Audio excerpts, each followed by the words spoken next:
아멘. 기도하겠습니다.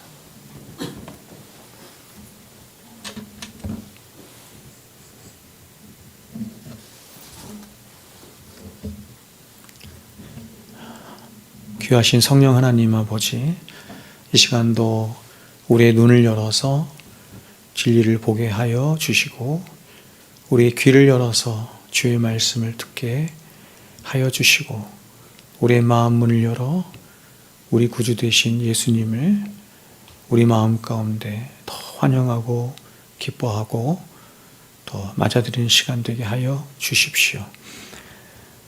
이 시간 주의 말씀을 듣습니다. 주님 도와주시고 함께 하시고 성령께서 역사하여 주셔서 밝히 주의 말씀을 우리가 알고 깨닫는 시간 되게 하옵소서. 예수님의 이름으로 기도하옵나이다. 아멘. 자, 하나님의 보호하심을 받는 성도의 믿음이라는 제목으로 하나님 말씀 전하겠습니다.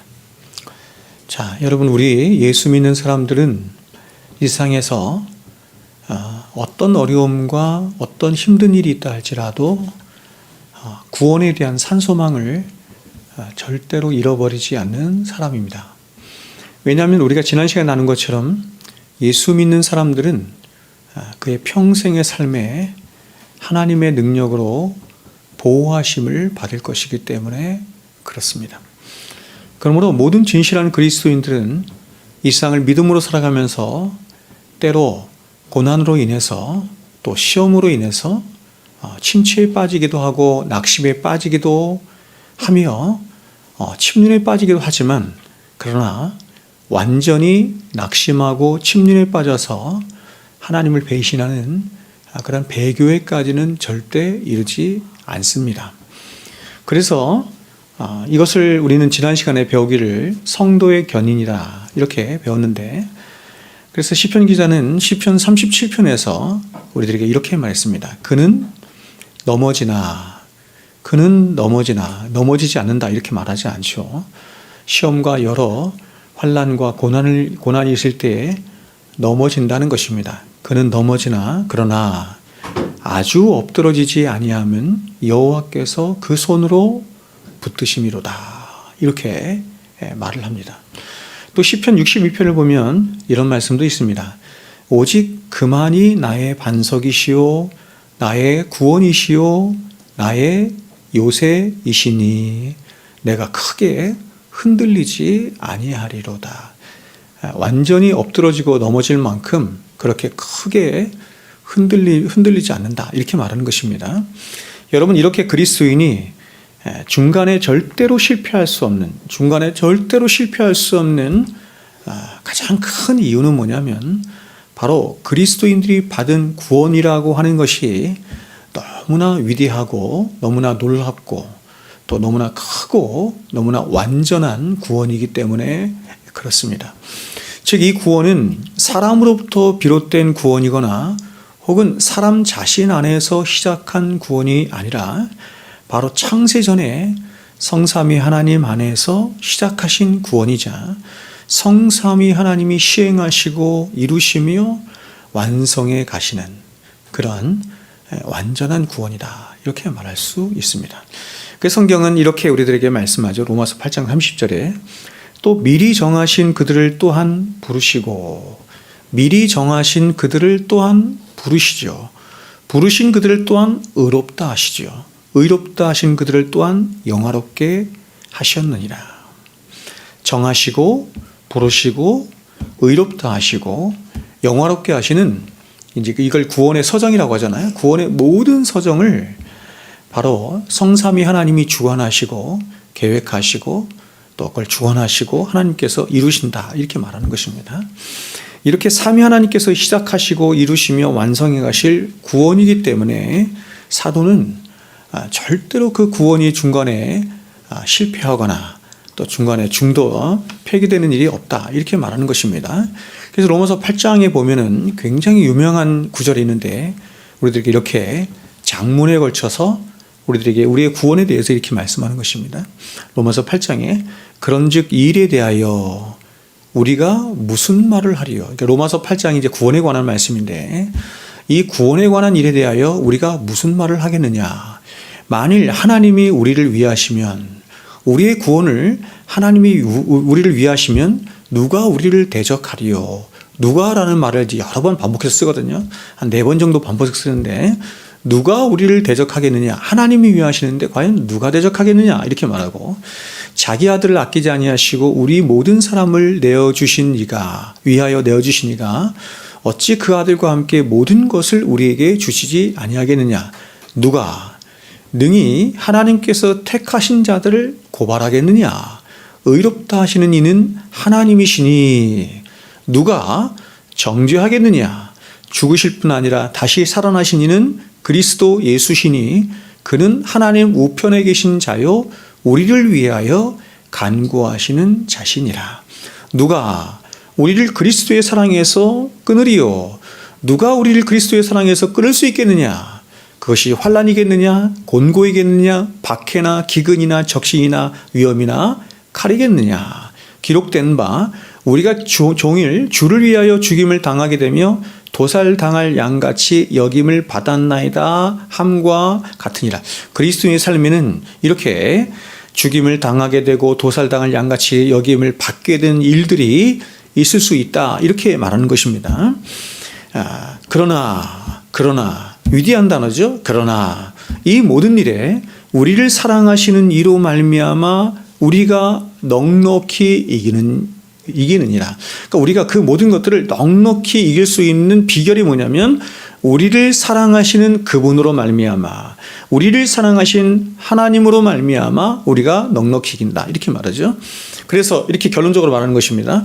내가 확신하노니 사망이나 생명이나 천사들이나 권세자들이나 현재일이나 장래일이나 능력이나 높음이나 깊음이나 다른 어떤 피조물이라도 우리를 우리 주 그리스도 예수 안에 있는 하나님의 사랑에서 끊을 수 없느니라.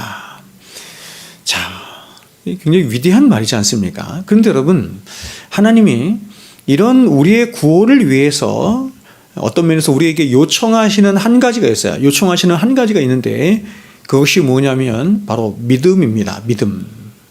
그래서 성경은 우리에게 믿으라 이렇게 명령하죠. 믿으라. 주 예수를 믿으라. 예수를 믿어야 구원을 얻을 수 있다, 이렇게 말씀합니다. 그렇다면 여러분, 예수를 믿는다는 것은 과연 무슨 의미일까요? 우리가 믿음을 알기 위해서는 믿음의 조상이라 불리는 아브라함을 살펴보아야 합니다. 물론 선지자들이나 사도들이나 혹은 여러 믿음의 위인들을 살펴보는 것도 너무나 귀한 일이지만, 그러나 아브라함의 믿음을 살펴봐야 하는 가장 중요한 이유는 뭐냐면 아브라함의 믿음은 그야말로 믿음의 샘플링과 같은 것이기 때문에 그렇습니다. 우리가 믿음이 무엇인가 하는 것을 가장 이렇게 전형적으로 보여주는 이 샘플과 같은 그런 믿음이 뭐냐면 아브라함의 믿음입니다. 아브라함의 믿음을 한마디로 요약한 말씀이 창세기 15장 6절 말씀인데, 이 창세기 15장 6절 말씀을 근거로 해서 사도 바울이 로마서 1장 17절에서 말한 것이 어떤 거예요? 오직 의인은 그 믿음으로 말미암아 살리라.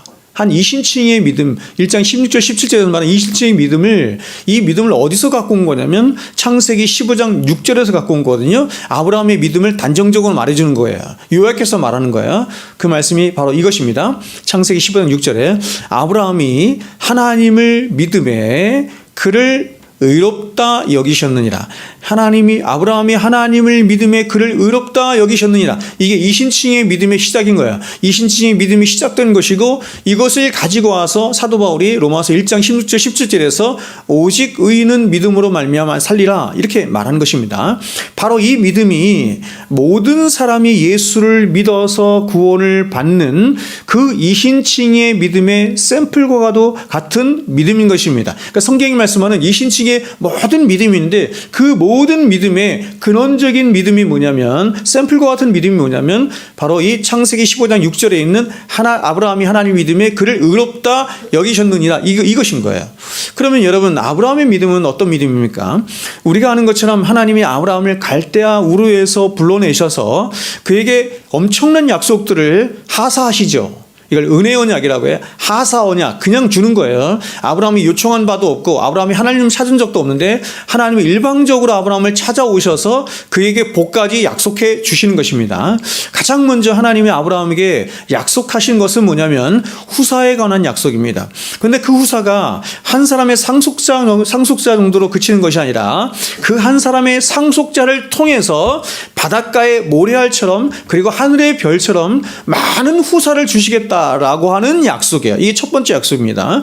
그리고 하나님은 두 번째 약속을 주시는데 그 두 번째 약속은 뭐냐면 땅을 기업으로 주시겠다 이런 약속입니다. 그러니까 하나님은 아브라함에게 자녀에 대한 약속과 땅에 대한 약속을 함께 해주신 겁니다.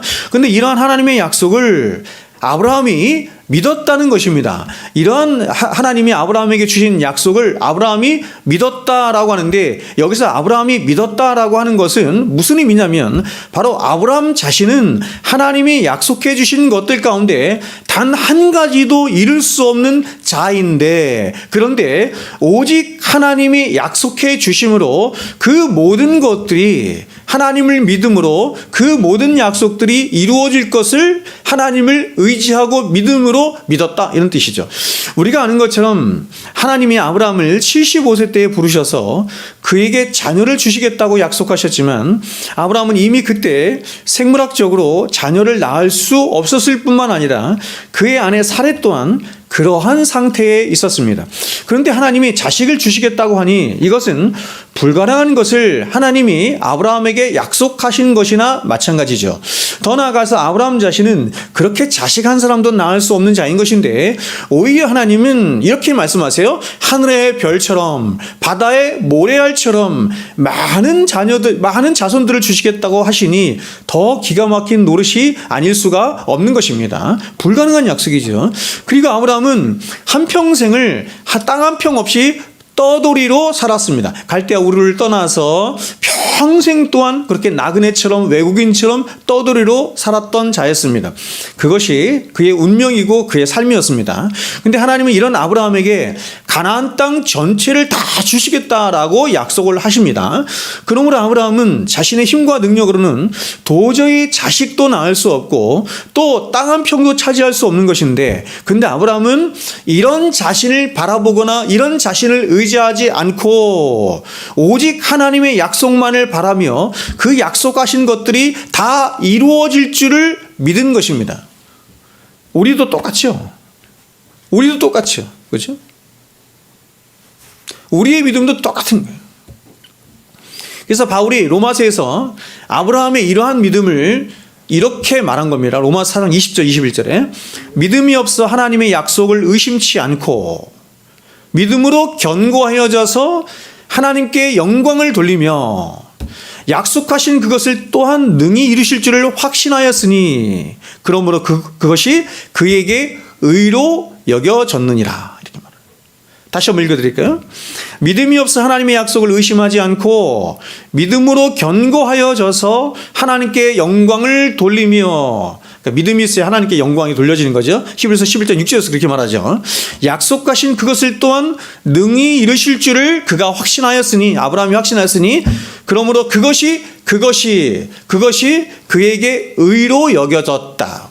그러한 믿음으로 말미암아 그 믿음이 그를 의롭게 여기게 되었다 이런 말이죠. 여러분 여기서 아브라함이 하나님의 약속을 믿었다라는 말은 아브라함이 이런 말이에요. 하나님 그분을 믿었다 이런 뜻이에요. 하나님의 말씀을 믿었다는 말이나 하나님 그분을 믿었다는 말이나 똑같은 말이에요. 똑같은 권위를 갖고 똑같은 권세를 가지고 있는 것입니다.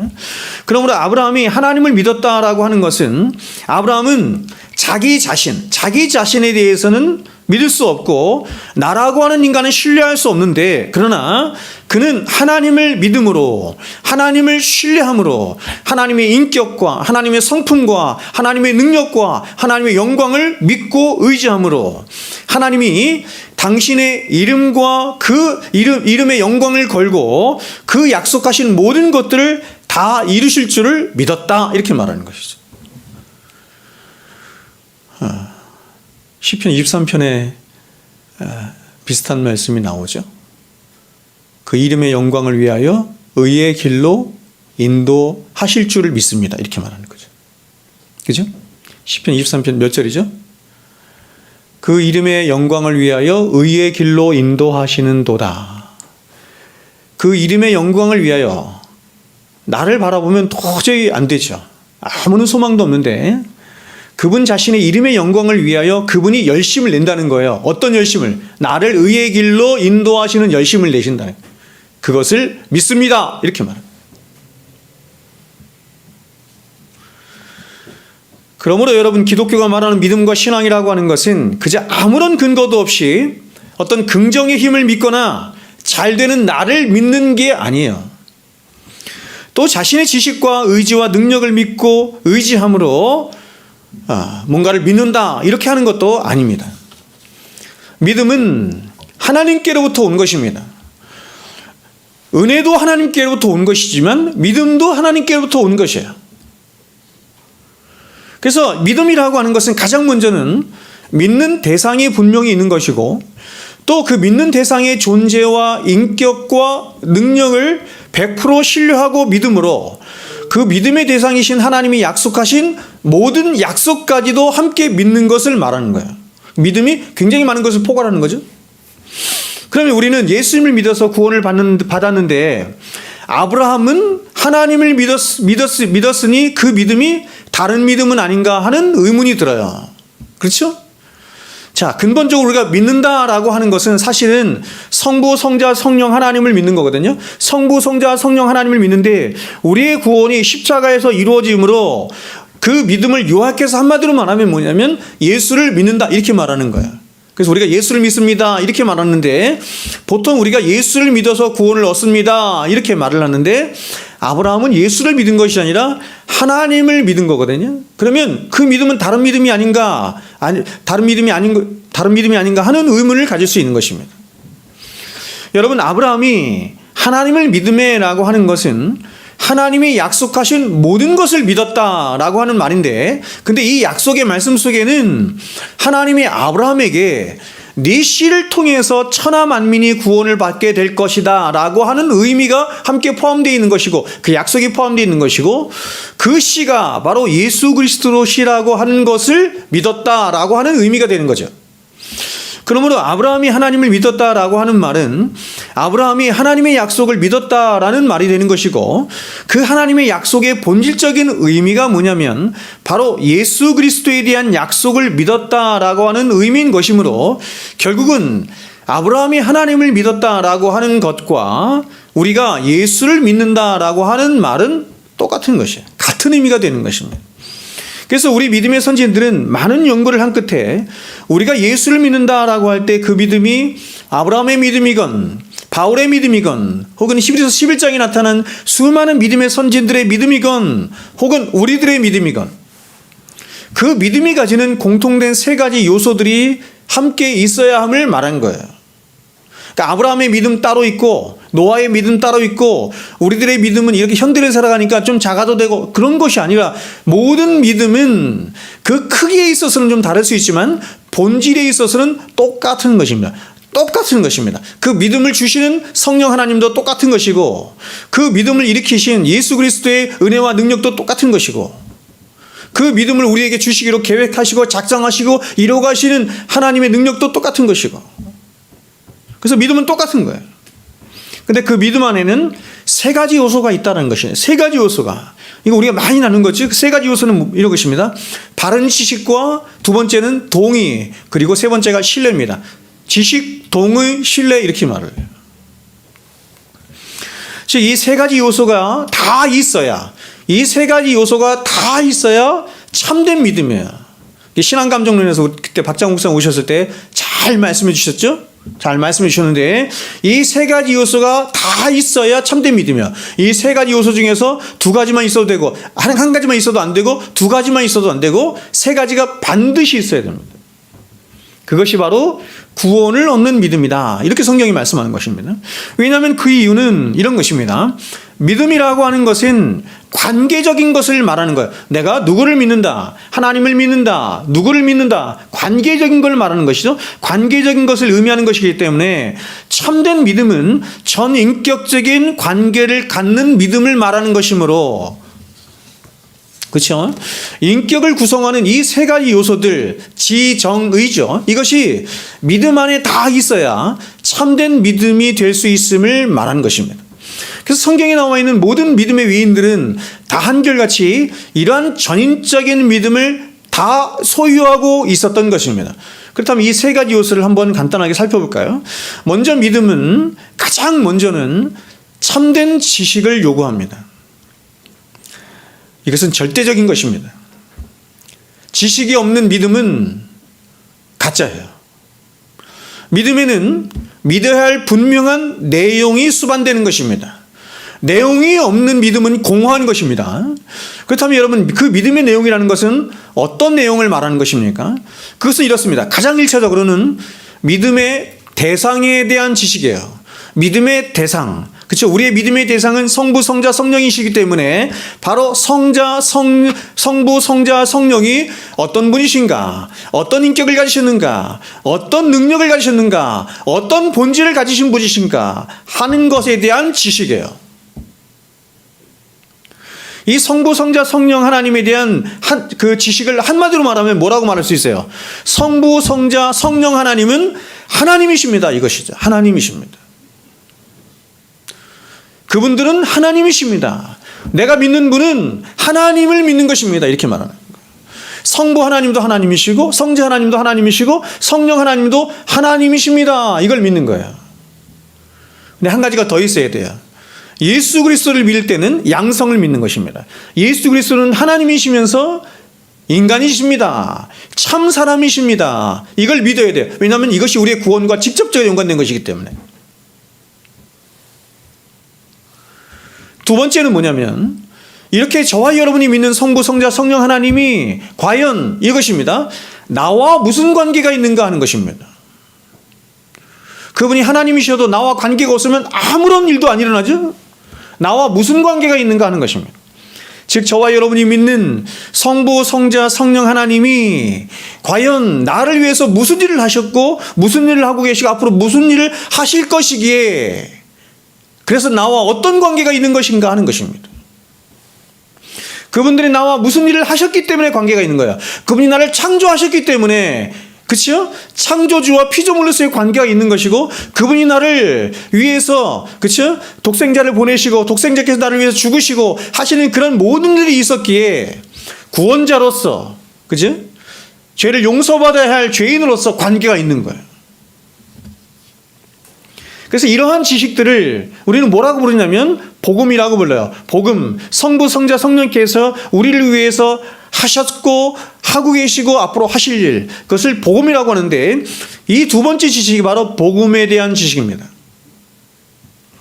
그러니까 여러분, 성경이 말씀하는 참된 믿음은 가장 일차적으로 참된 지식과 관계되어 있는 것입니다. 이게 학자들마다 조금씩 다른데, 어떤 학자들은 제가 조금 전에 말씀드린 것처럼 성부, 성자, 성령 하나님이 우리를 위해서 뭔가를 하신 일들, 이거를 복음이라고 말을 하는데, 어떤 학자들은 성삼위 하나님, 성부, 성자, 성령 하나님, 그분 자신이 복음이고 그분들이 우리를 위해서 하신 일도 복음이다, 이렇게 말해요. 저는 후자를 지지합니다. 더 포괄적이고 더 맞아요. 그렇지 않아요? 하나님이 어떤 분이신가 하는 것이 우리에게 기쁜 소식 아니에요? 하나님이 과연 지금 우리가 알고 있는, 성경이 말씀하고 있는 그런 하나님이 아니시라고 한다면 우리의 구원은 이루어질 수가 없어요. 성자 하나님도 마찬가지고 성령 하나님도 마찬가지고. 그렇기 때문에 그것이 복음이에요. 유앙겔리온 뭐예요? 기쁜 소식이죠. 성경이 말씀한 하나님이 계시기에 그냥 기쁜 그 자체로 우리에게 기쁜 소식이에요. 성경이 말하는 성령 하나님 그 자체로 우리에게는 너무나 복된 소식이고 성자 하나님 그분 자신이 우리에게는 너무나 복되고 영광스러운 분이시죠. 여러분 우리는 한 번도 만나보지도 않고 그래서 잘 알지도 못하는 어떤 낯선 사람에 대해서 나는 당신을 믿습니다 이렇게 말하지 않아요. 우리가 누군가를 믿는다라고 할 때는 우리는 그 사람에 대한 인격이나 여러 정보들을 충분히 알고 난 후에 그리고 무엇보다 그 사람과의 충분한 인격적인 교감을 가진 뒤에 나는 그 사람을 알고 그 사람을 믿습니다 이렇게 말하는 거거든요. 여러분 믿음의 어원이 어디서 왔어요? 요한복음 3장 16절에서 말하는 믿음의 어원이 어디서 왔어요? 하나님이 세상을 이처럼 사랑하사 독생자를 주셨으니 이는 그를 믿는 자마다 영생을 얻게 하려 합니다. 믿는다 여기서 이 믿음이 어디서 왔어요? 즉 예수님이 요한복음 3장 16절에서 말씀하는 그 믿음을 어디서 갖고 온 거예요? 그거 나오죠? 바로 다음 구절에 나오죠? 그 앞 구절에 나오죠? 그게 뭐죠? 놋뱀 사건에서 갖고 온 겁니다. 놋뱀 사건. 이스라엘 백성들이 그치? 볼뱀에 물려가지고 다 죽게 되었을 때 하나님이 놋뱀을 만드시잖아요. 왜 뱀일까요? 왜 뱀이에요? 제가 아는 목사님은 예수님이 뱀이다라고 설교를 하셔가지고 엄청나게 곤욕을 당하셨는데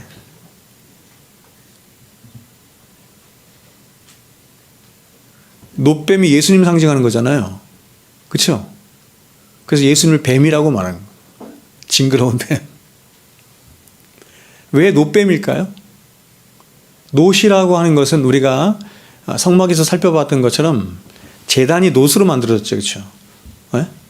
그리스도의 신성을 상징하는 것이에요. 신성. 그럼 왜 뱀이에요? 인간이 뱀이기 때문이에요.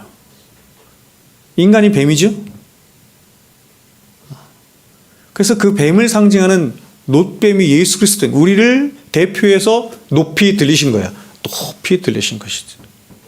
그러면 여러분, 자 보세요. 이스라엘 백성들이 그 놋뱀을 바라볼 때의 심정은 어떤 심정이에요? 전적인 의존의 심정이죠. 이 뱀을 보지 못하면 난 죽는다라고 하는.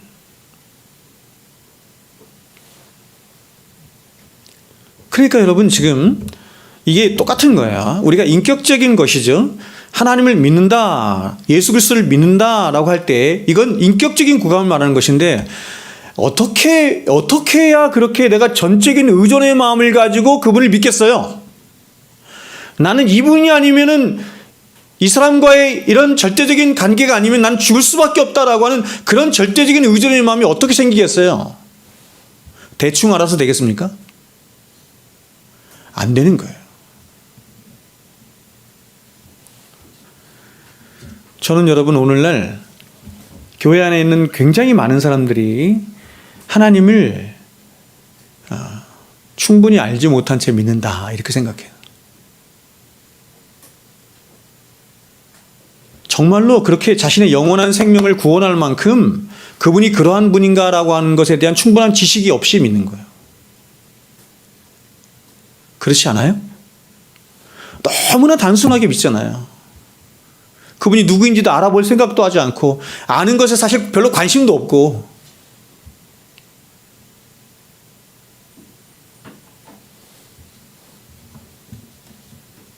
그럴 수가 없는 거죠.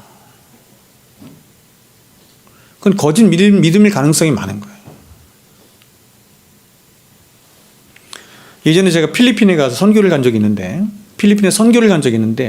청년들 데리고 선교를 간 적이 있는데 그때 선교지에 있는 사람들이 필리핀이 캐톨릭 국가거든요. 저희가 이제 선교를 간 곳은 이제 섬이었는데 섬에 있는 사람들이니까 좀 잘 못 살고 가난한 사람들이겠죠. 근데 이렇게 막 밀림으로 들어가서 막 사람들 다 만나도 사람들이 다 뭐라고 하냐면 우리는 하나님을 믿습니다. 우리는 예수님 믿습니다. 다 얘기해요.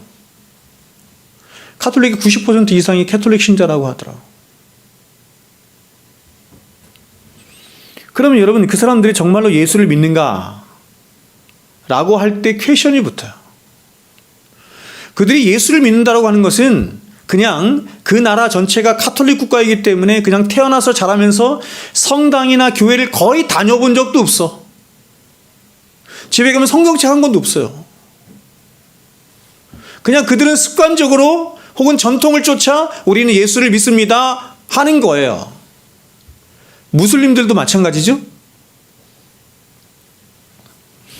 그러나 여러분, 이것이 과연 그들이 진정으로 예수를 믿는다고 할 수 있을까요? 예수가 누구인지도 잘 모르면서 그냥 단순히 예수가 여러분들을 위해서 죽었습니다, 그게 합당한 지식 맞습니까? 여러분, 성경은 바른 지식에 근거하지 않은 믿음은 참된 믿음이 아니라고 말씀해요. 진정한 믿음은 참된 지식에 근거하는 거예요. 분명한 지식에, 바른 지식의 토대 위에 서는 거예요. 부인할 수 없는 진리 위에 서는 거예요, 믿음은. 그래서 바울은 이렇게 말한 거죠. 믿음은 들음에서 나며 들음은 하나님의 말씀으로 말미암았느니라. 즉, 믿음이라고 하는 것은 바로 성경 66권이 말씀하고 싶어하는 바로 우리의 믿음의 대상이 되시는 성부, 성자, 성령에 대한 분명한 지식과 함께 그 삼위 하나님이 나를 위해서 하신 그 복된 일들에 대한 지식이 먼저 선제되어야 함을 말하는 거죠. 그래서 칼빈은 믿음에 대해서 말하기를, 믿음이란 우리를 향한 하나님의 선의에 대한 확고하고 확실한 지식이다, 이렇게 말했어요. 우리를 향한 하나님의 선의에 대한 확고하고 확실한 지식이다. 하이델베르그 유리문답서에서는 믿음을 이렇게 또 말했습니다. 하나님이 자신의 말씀 속에서 계시하시는 모든 것이 참이라고 하는 지식과 확신, 그것이 믿음이다, 이렇게 말했어요. 다시 한번 말씀드릴까요? 하나님이 자신의 말씀 속에서 계시하시는 모든 것이 참이라는 지식과 확신, 그것이 바로 믿음이다.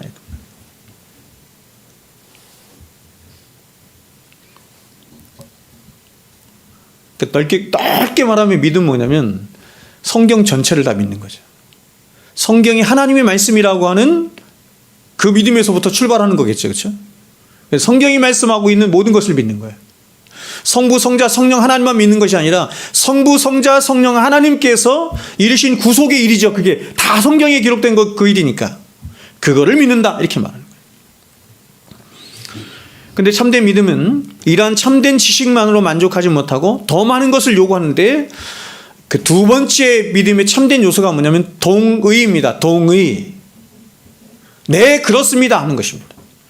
이것은 하나님의 말씀이라고 하는 참된 지식을 소유한 우리의 지각이 이제 우리의 인격의 두 번째 요소에, 정서에, 그렇죠? 정서의 명령함으로 그 지식에 대해서 정말 그렇습니다 라고 정서가 참된 지식의 말씀을 어떻게 하는 거예요? 환영하고 기뻐하고 받아들이고 또한 그 말씀대로 살고자 어떻게 하는 거예요? 용기를 갖는 거죠. 용기는 누가 가져요? 정서가 갖는 거예요.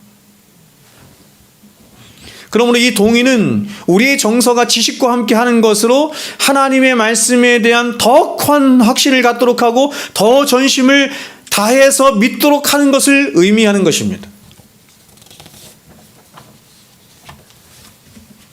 주원이 목사님 설교 적는 거야? 세상에.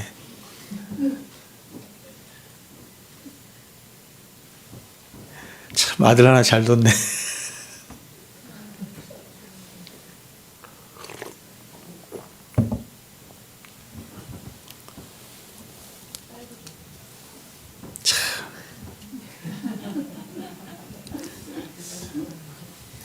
부럽네요, 부러워.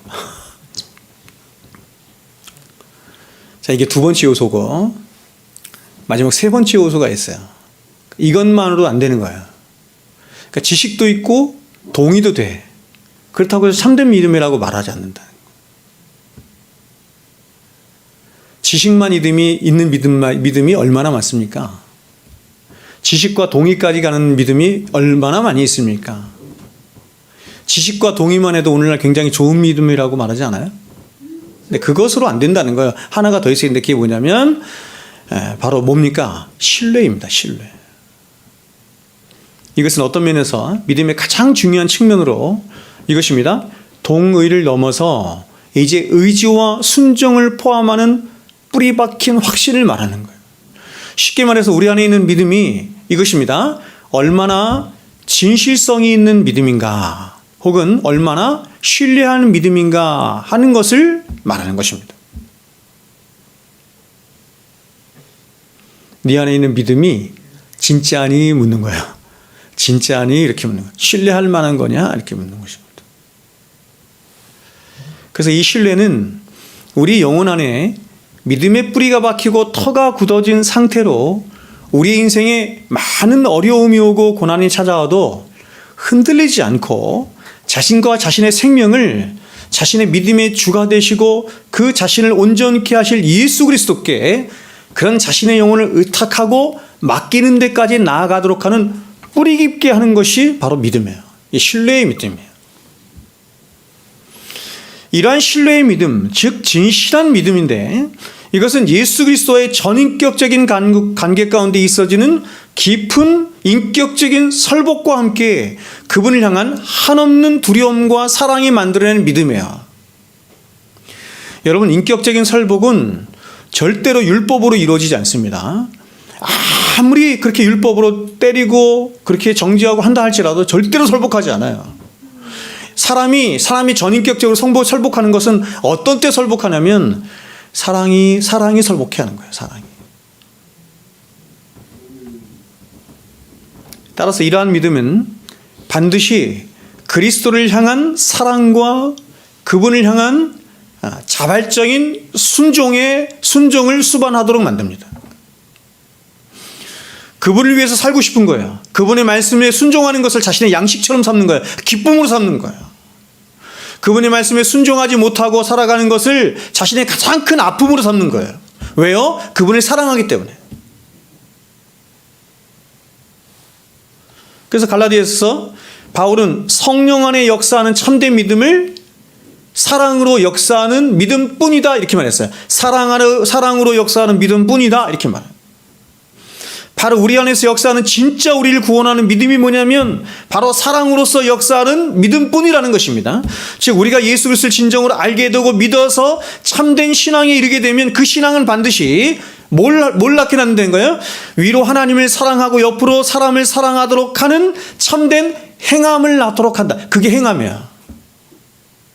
그러니까 야고보 사도가 말하는 행함은 다른 행함을 말하는 것이 아니라 사랑이 낳은 행함을 말하는 것입니다. 그래서 야고보 사도가 이렇게 말했어요. 야고보 사도는 참된 믿음을 이 아브라함의 믿음을 빗대어서 말하기를 이렇게 말했습니다. 우리 조상 아브라함이 그 아들 이삭을 제단에 드릴 때에 행함으로 의롭다 하심을 받은 것이 아니냐. 여러분, 아브라함이 자신의 아들 이삭을 모리아산까지 올라가서 그렇죠? 각을 떠서 하나님 앞에 번제로 드리려고 했어요. 그 이유가 뭐죠? 그런 아브라함의 믿음의 근본이 뭐예요? 근본이 뭐죠? 하나님을 향한 사랑이에요. 그분을 향한 사랑이 아브라함으로 하여금 자신의 아들까지도 아낌없이 내어줄 만큼 하나님을 사랑한 거예요. 그러니까 그런 아브라함의 믿음을 보면서 세상 사람들이 야, 도대체 저 아브라함이 믿는 하나님이 누구길래 저런 행함을 낳느냐?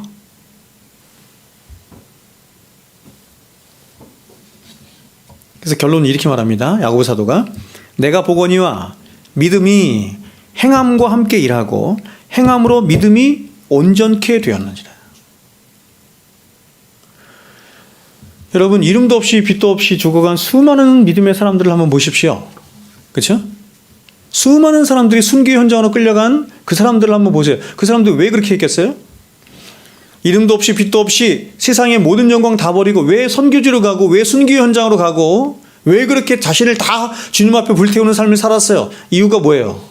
그렇게 하지 않으면 지옥 갈까 봐 그랬어요? 아니죠. 이유는 하나예요. 그분을 사랑하는 그 마음 때문에 그러는 거예요. 그 사랑이 그 사람들을 그쪽으로 계속 밀고 가는 거예요. 강력한 거죠. 강력한 힘이에요. 사랑보다 강력한 힘은 세상에 없어요. 그러므로 결론적으로 말하면 성경이 말씀하는 참된 믿음, 구원 얻는 믿음이란 바로 이렇게 우리의 지정의가 함께하는 믿음, 다시 말해서 우리의 전인격이 발동되어서 하나님을 아는 참된 지식과 그리고 그 지식에 대한 정서적인 동의와 마지막으로 그분에 대한 인격적인 신뢰를 통한 의지적인 설복까지 함께 있을 때 그것을 참된 믿음이라고 한다. 이렇게 말을 하는 것입니다. 그런데 이런 참된 믿음과 달리 거짓된 믿음이 있어요. 이 거짓된 믿음에 대해서 이야기하려면 너무 많겠죠. 그래서 성경이 너무 많이 얘기를 해요. 그러니까 여러분 이 믿음이 얼마나 중요한지, 왜냐하면 이게 우리가 영생에 관해 걸린 거잖아요. 영혼을 어디서 보낼 거냐, 천국에서 보낼 거냐, 지옥에, 이게 너무 중요한 것이기 때문에 절대 잃어버리지 않도록 하기 위해서 참된 믿음에 대해서도 수없이 말하지만 거짓된 믿음에 대한 경고도 수없이 말씀하는 거예요. 그 신앙감정론에서 그 3분의 1 정도 분량을 차지할 만큼 그렇게 많은 거예요. 성경은 이러한 거짓된 믿음에 굉장히 많은 예들을 얘기하는데 크게 세 가지 유형이 있음을 성경을 말씀합니다. 그 첫 번째 믿음은 뭐냐면 바로 역사적인 믿음입니다. 이 역사적인 믿음은 쉽게 말해서 이런 것이죠. 머리로만 믿고 지식으로만 아는 믿음이에요. 그건 전인격적으로 믿어야 되는데 전인격적으로 믿지 못하고 지식만으로 동의하는 것입니다. 이러한 믿음의 대표가 성경이 뭐라고 말하냐면 귀신들의 믿음이다 이렇게 말해요. 이러한 믿음의 대표가 귀신들의 믿음이에요. 그래서 야고보 사도는 이러한 역사적인 믿음에 대해서 이렇게 말을 했죠. 야고보서 2장 19절에 네가 하나님은 한 분인 줄 믿느냐? 묻는 거예요. 믿음과 행함을 이렇게 나눠서 생각할 수 있다라고 하는 사람에게 묻는 거예요. 야, 너는 하나님은 한 분뿐인 줄을 믿느냐? 너는 지식으로 하나님이 한 분뿐인 것을 믿는구나. 유일하신 하나님을 믿는구나. 그런데 있잖니 귀신들도 믿고 떨거든 이렇게 말하는 거예요. 비꼬는 거죠 약간. 그러니까 귀신들도 예수님을 알았을 뿐만 아니라 그분이 십자가를 지고 죽으신 것과 부활하신 것까지 믿었다는 것입니다. 그러나 이러한 귀신들의 믿음은 결코 자신을 구원할 수 없는 믿음이었는데 그 이유는 뭐냐면 귀신들의 믿음은 그분을 향한 예수 그리스도를 향한 전인격적인 믿음도 아니고 그래서 그분을 향해 순복하지도 않아. 그리고 더 나아가서 그분을 사랑하지도 않아요. 여러분 귀신들의 예수님을 사랑합니까? 아니죠. 귀신들은 예수님이 누구인지를 정확하게 알았어요. 다윗의 아들 예수요. 정확하게 알죠. 우리를 무적행으로 보내지 마십시오. 자신들이 지옥에 갈 것까지도 알아요. 그런데도 그분께 순복하거나 그분을 의지하거나 그분을 사랑하지 않아요. 지식으로만 아는 거예요. 그러니까 죄라는 게 그렇게 무서운 거예요. 죄라는 게 그렇게 무서운 것입니다. 제가 여러 번 여러분에게 말씀을 드리지만 잠언에서 말씀하는 것처럼 죄는 뭐냐면 마치 푸주간으로 끌려가는 소처럼 내가 이렇게 가면 죽을 것을 알면서도 사람은 알면서도 로마서 1장에 이렇게 말했잖아요. 사형에 해당한다는 것을 알면서도 이렇게 말해요. 사형에 해당한다는 것을 알면서도 그것을 행할 뿐만 아니라 그것을 어떻게 해요? 옳게 여기느니라. 그게 죄예요. 그게 불의예요.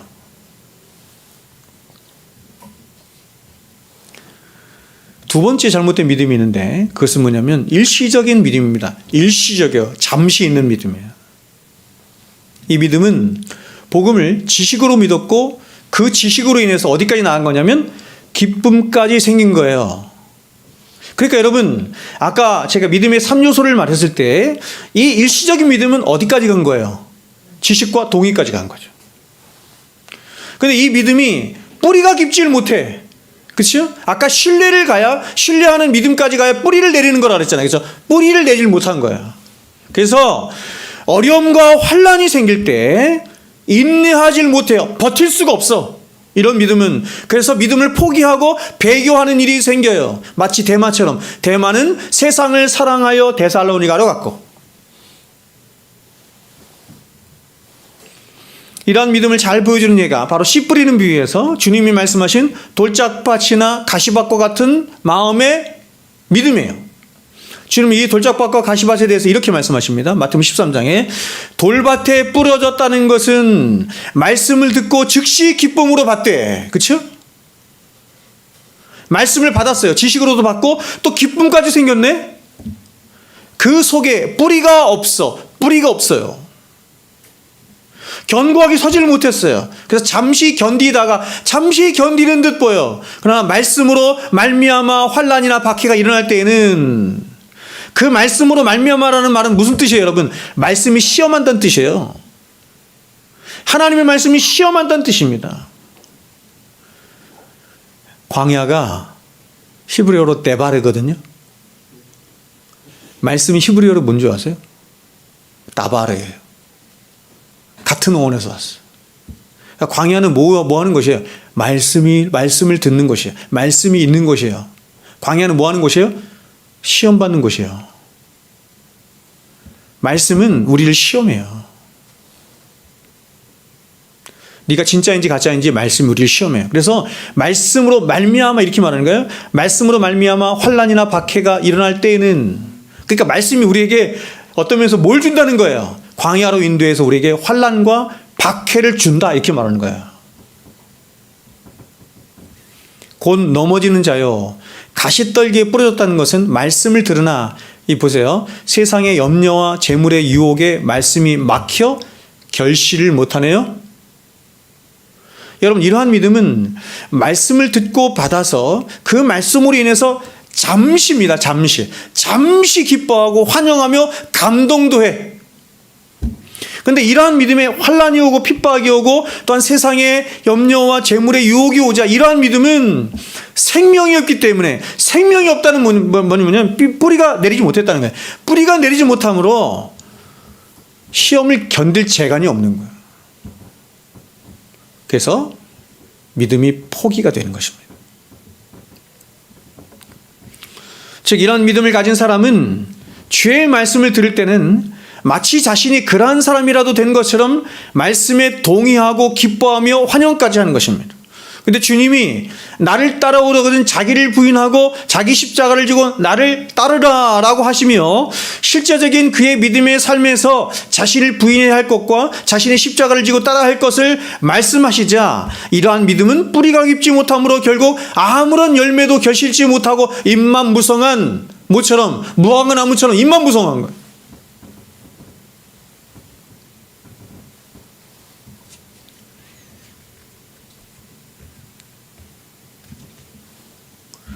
제가 여기 이 녹음이 돼가지고 얘기를 잘 못하겠네. 저기 해피라움 약국에 약사님하고 제가 친하잖아요.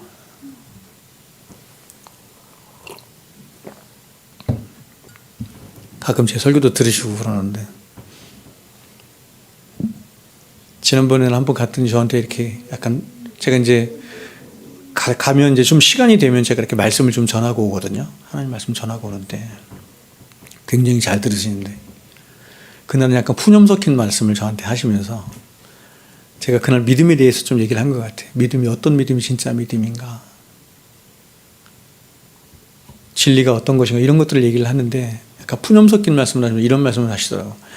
자기 목장에 어떤 사람들이 있는데 이 사람들이 한 번은 얘기를 하더래요. 부부가 뭐라고 얘기를 하냐면, 우리 이렇게 모여서 함께 먹고 마시고 놀고 하는 건 너무너무 좋은데 한 가지만 안 했으면 좋겠습니다 그러더래요. 그래서 그럼 그 한 가지가 뭡니까 그랬더니 예수 얘기 안 했으면 좋겠대.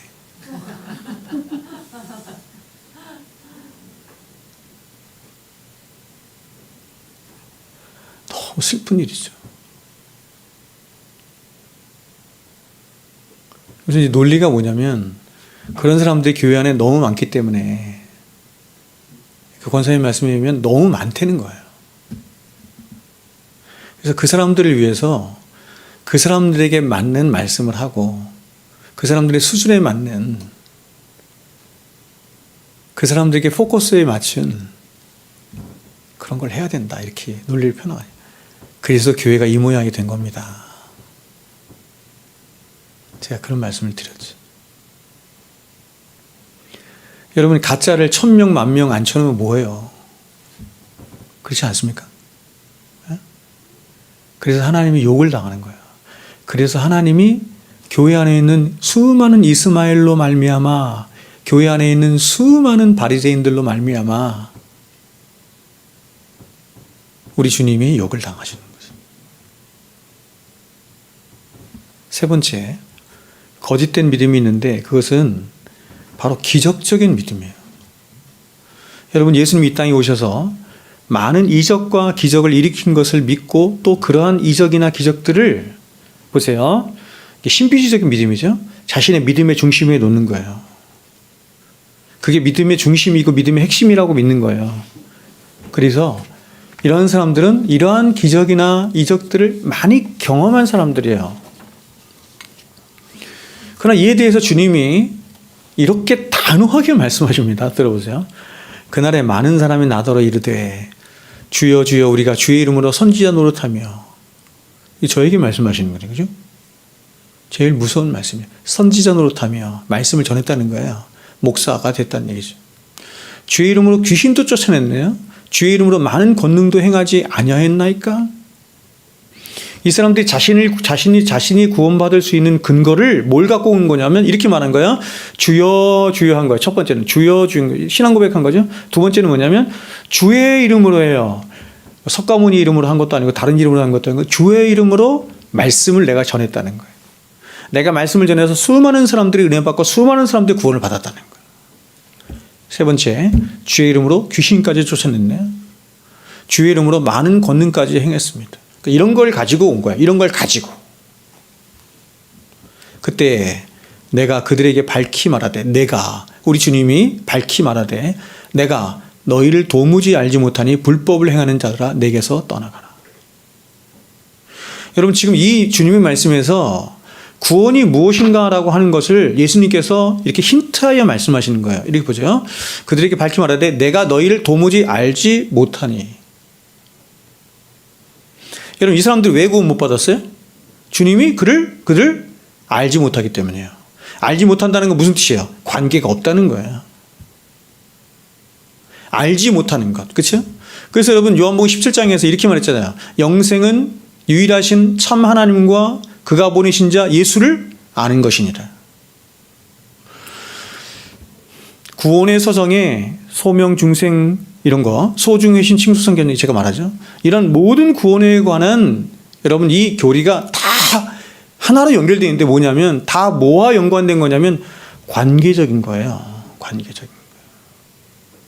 구원은 끊어졌던 하나님과의 우리의 관계가 다시 회복되는 것입니다. 이전보다 아담의 상태보다 훨씬 더 영광스러운 상태로 이제 다시는 죄를 지을 가능성이 없는 가장 영광스러운 주님과의 이 완전한 신랑과 신부의 관계로 신랑과 신부가 이제 완전히 합방하는, 완전히 하나가 되는,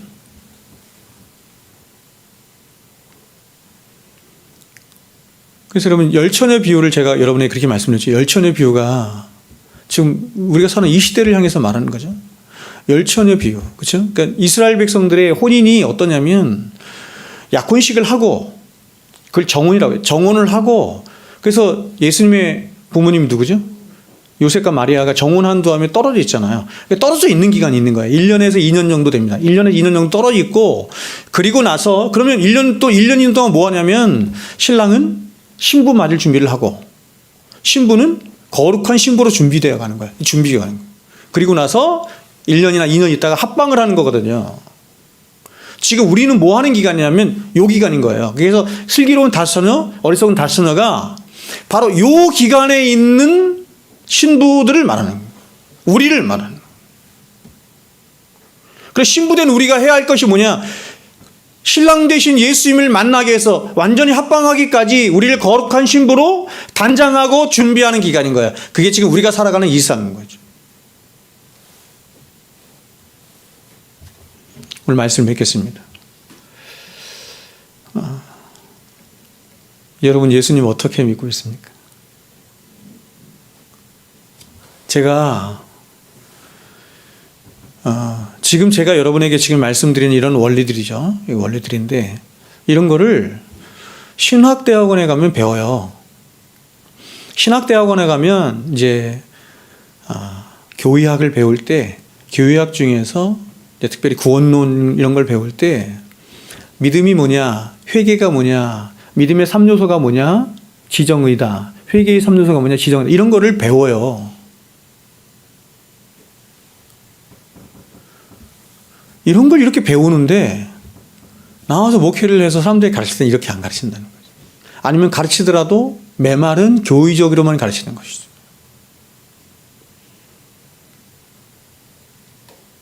성경이 말씀하는 사람이 죽고 사는 문제인 구원에 관한 문제를 쉽게 얘기하는 거예요. 성경대로 말하지 않아요. 저는 여러분, 저의 믿음도, 여러분의 믿음도, 여러분 자녀들의 믿음도 성경이 말씀하는 이러한 믿음에 도달하지 못했거나 도달하지 못했다는 표현이 좀 어색하고 이상하긴 하지만 이러한 믿음의 흔적들이 보이지 않거나 현저하게 부족할 때 저에게는 만족이 없어요. 그냥 교회 다니는 것으로 안 돼. 지식만 가진 것도 안 돼. 동의만 하는 것도 안 되는 거예요. 지식과 동의와 신뢰까지 있어지는 믿음이 있어야 제 마음에 평안이 있어요. 그래서 저는 여러분에게 그걸 속이고 싶지도 않아요. 그래서 우리는 고린도서 13장에서 말하는 것처럼 너희가 너희 자신이 믿음에 있는가 너희 자신을 시험하고 확증하라 그랬어요. 너희 자신을 시험하고 확증하라. 그렇지 않으면 너희가 버리운 자니라. 말씀 가운데 자신을 돌아보고 시험하고 하는 일들이 얼마나 필요한지 모르겠습니다.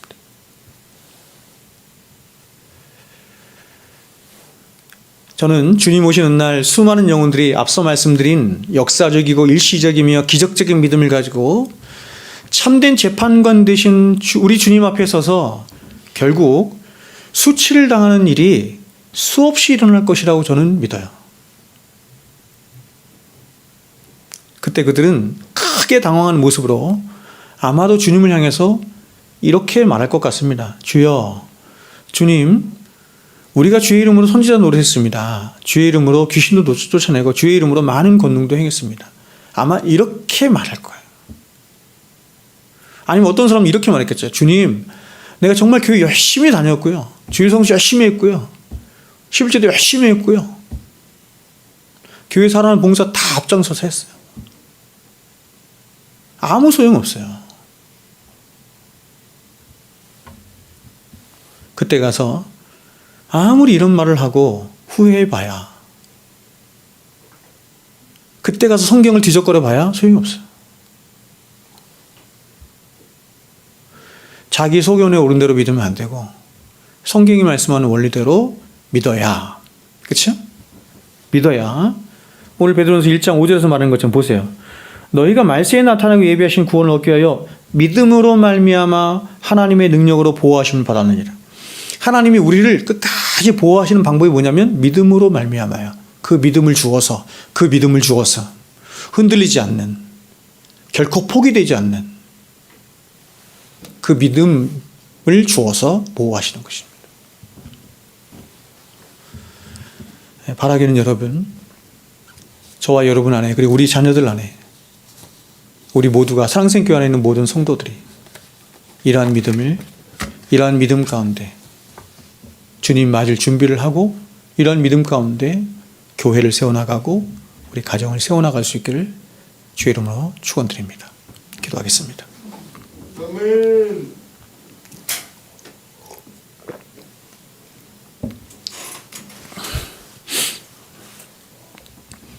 귀하신 주님 감사합니다. 우리에게 복되신 구원을 허락해 주시니 감사를 드립니다. 구원이 우리의 전부인 줄로 믿습니다. 그 구원이 얼마나 놀랍고 위대하며 신비스럽고 정말 우리를 감동케 하는 것인지, 더 그 길이와 넓이와 깊이와 참 그 구원의 영광스러움을 우리로 하여금 알게 하시고 깨닫게 하시고 우리의 삶 가운데서 누림으로 아무도 빼앗아갈 수 없는 이 구원으로 말미암아 하나님 우리가 이 땅을 살아가는데 힘 있게 하여 주시옵소서. 마지막 우리 주님 오시는 우리의 신랑 되신 주님 오시는 그때 절대로 수치를 당하지 않도록 주여 참된 믿음으로 우리의 구원을 보존하여 주시옵소서. 이제는 우리 구주 예수 그리스도의 은혜와 하나님 아버지의 사랑하심과 성령님의 교통 충만하심의 역사가 이제로부터 영원토록 항상 함께 있을지어다. 아멘.